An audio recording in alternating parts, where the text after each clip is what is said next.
Today's video is very exciting because we are going to make an update about our Betta breeding.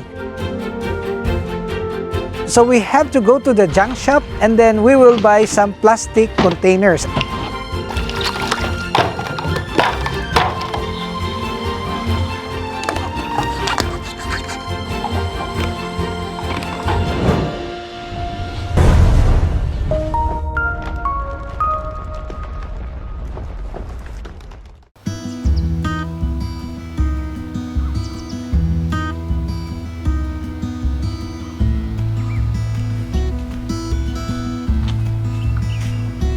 Hi guys, it's a beautiful day once again and welcome back to Dexter's World channel. Today's video is very exciting and this is a good announcement to those who are Betta lovers, fish lovers, peacekeepers, enthusiasts. This is the video for you guys. Because we are going to make an update about our Betta breeding. Our Betta breeding had been so successful and we have actually now hundreds of bettas to be jarred, and that's the term that we're gonna give in putting the betta in separate containers. Well, it's really very important to separate our bettas when they are already 3 months old because they will start fighting. Of course, we have to take care of them because if we will just allow them to fight, then they will, damage their fins and there will be no more market. So for us to be able to have a good market, we have to individually put this in the containers. But I don't have any bottles or jars, so the next part of this video will be for us to go to the junkyard and from there we will buy some bottles. But for the meantime, just allow me to show you our bettas, which we are about to put in their individual containers, and we will go there and you will see the tank that is filled with bettas. Come on, let's go. It's a beautiful day.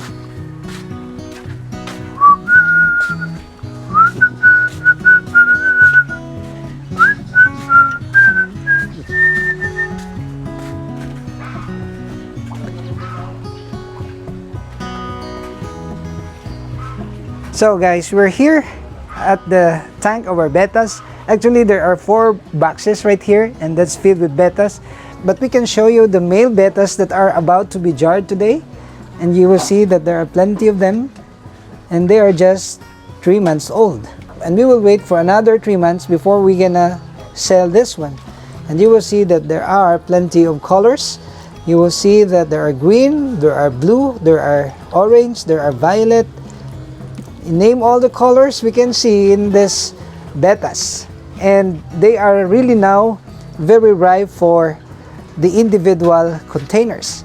And of course we are going to choose the plastic bottles, and we will go to the junkyard because in the junkyard we can have a lot of choices. But I'm still thinking about the empty bottles of wine, but as we get there I will decide whether we of course use the traditional jar, which is the empty glass of the wine, or maybe the plastic bottles of the soft drinks, and we will go there. So I'm very excited to do these things, and come on, let's go to the junkyard and we will buy all the stuffs. Come on, let's go.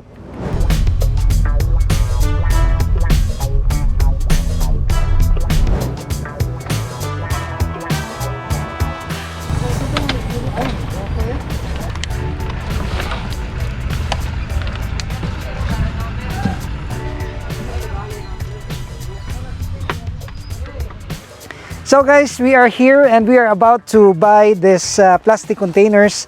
These are actually the empty bottles of soft drinks. We used to have before this glass tanks or this glass bottles, but then I decided to use the plastic instead because this is not breakable. This cannot be, broken easily.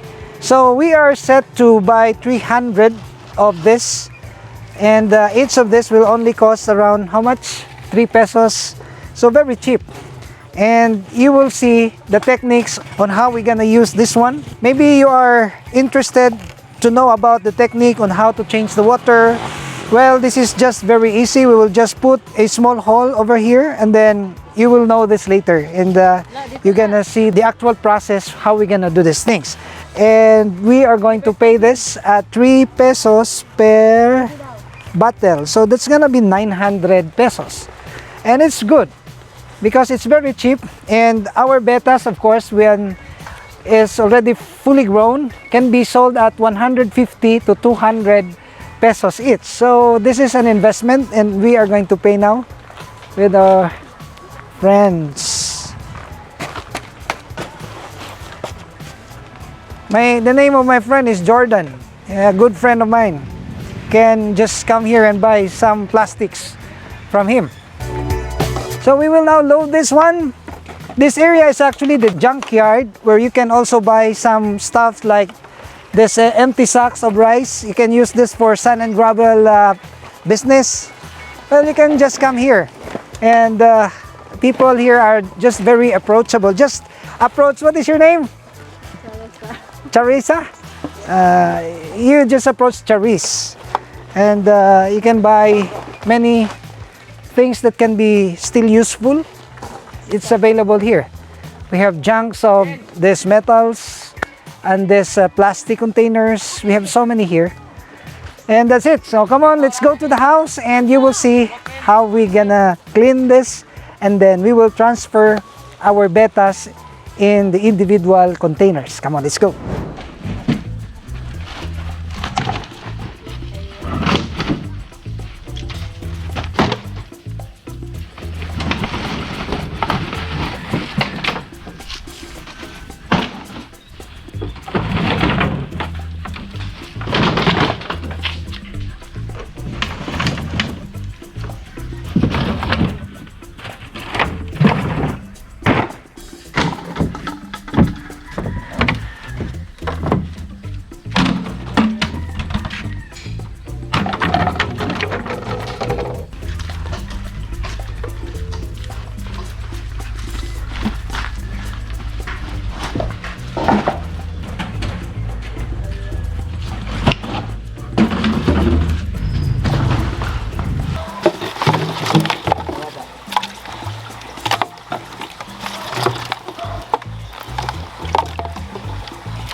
So guys, you will see that we have jarred how many Betta fish, more than 100 already, and we will let you see how to minimize our effort and maximize our time.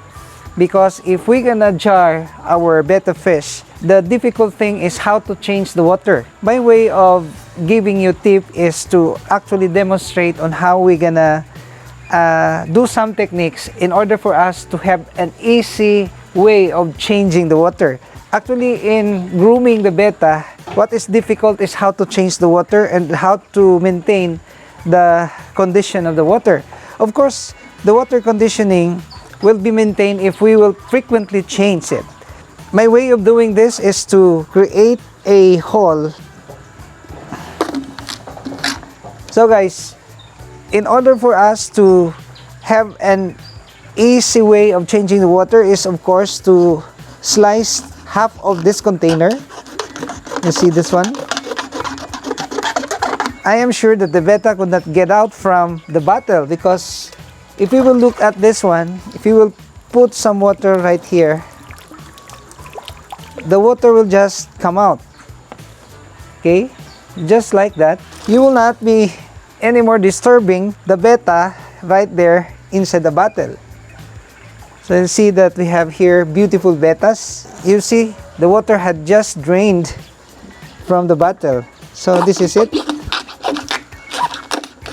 And what's good about using the plastic bottle is the fact that we are not endangering ourselves of getting scratch or wound from the bottle, because this is plastic.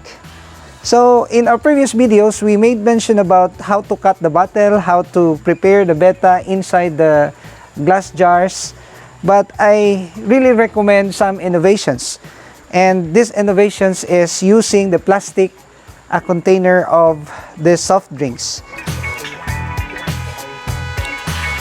Maybe you will ask, Dexter, which is the best location for your Betta? Well, the best location for the Betta is the place where there is no sunlight, because Bettas can easily die if they are exposed to a warm temperature. And another thing is that when you are giving live food to this Betta, then this water inside the jar would easily contaminate if they are exposed to a warm temperature.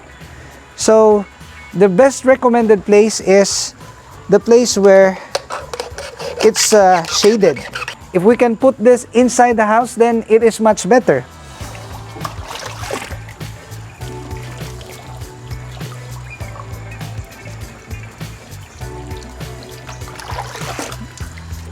Well, I'm showing to you the principle. You can also adopt some other method of, making some slit right here.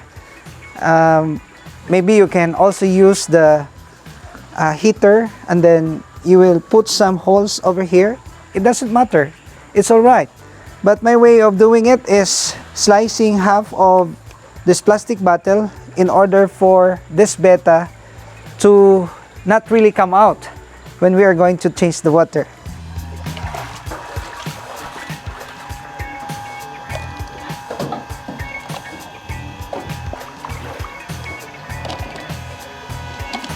And maybe you will ask, Dexter, there is really a need to separate the Bettas from each other? Well, by the term itself, they are known to be fighting fish. They are known to be fighting each other when they get reach 3 months old. So as they grow, they are really going to fight. And this is the downside of raising or farming Betta fish, because they have really to be placed individually in a separate container.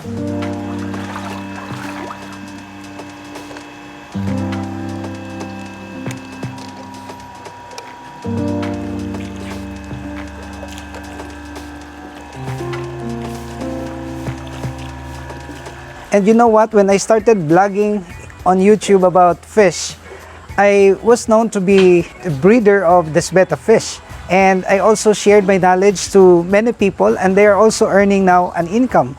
And what's good about raising these Bettas is the fact that you need not a big space for you to start with this kind of business. And maybe you will ask, Dexter, is this really a business? Yes, I will say that raising Bettas is really a good business, because I was able to build this house by just breeding different types of fish, and volumes of those fishes that I have bred before are these Bettas.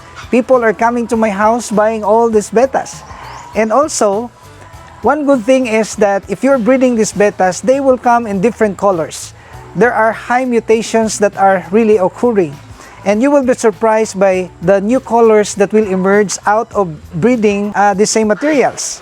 And you will see that we have here several varieties of these Bettas. We have the blue, we have this green, we have the violet, and there are several colors in one single fish that you can see. So this is really very attractive in the aquarium. So the next thing is the question, where are we gonna put this one? Because these Bettas could not be exposed to the sunlight, and this area here is actually not shaded, and this area is dangerous for the Bettas. So we will now lift this bottles, we will carry this one, and I will let you see how we're gonna prepare a place for grooming, because the place for grooming is really very important. And what I'm saying is that that place should have access to water. And number 2, you have an easy access to feed all these Bettas. And number 3, it is shaded, that this will not really be penetrated by the heat of the sun. What is good also about grooming this Betta is we can increase the price of our Betta. If you are grooming this for a period of 3 to 4 months, one Betta could be sold in the market at 100 to 150 pesos. And that's $3 in our case. And if you can raise thousands of this, and spending only a little capital, then you will really become rich if you are going to become serious about grooming your bettas. And another thing is that they are really very easy to be sent to other places because they're very hardy. You need not to provide them with big plastic or big cellophane. You can just wrap this in a very small plastic with oxygen, of course. You can already make a market with your fish. So now we will examine the place where we're gonna put these bottles, and you will see that this is just a little space just beside the house. And come on, let's go to the place.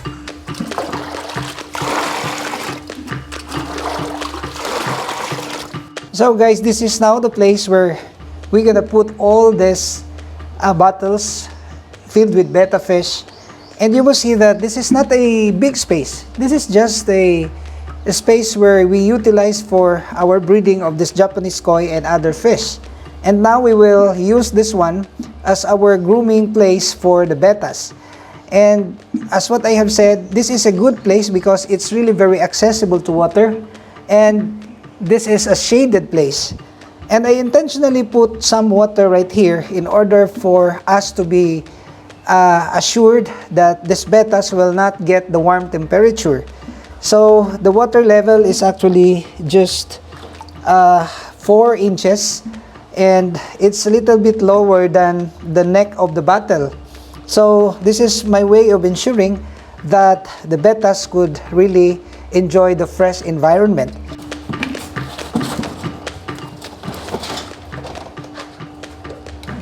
So guys, you will see that they have carried this one. Of course, you can just put that here. Okay. So we will arrange this one according to the height of this bottle. See? Okay, this is it. If we have 1.5 liters, then of course we can group them together for us to have easy way of changing the water.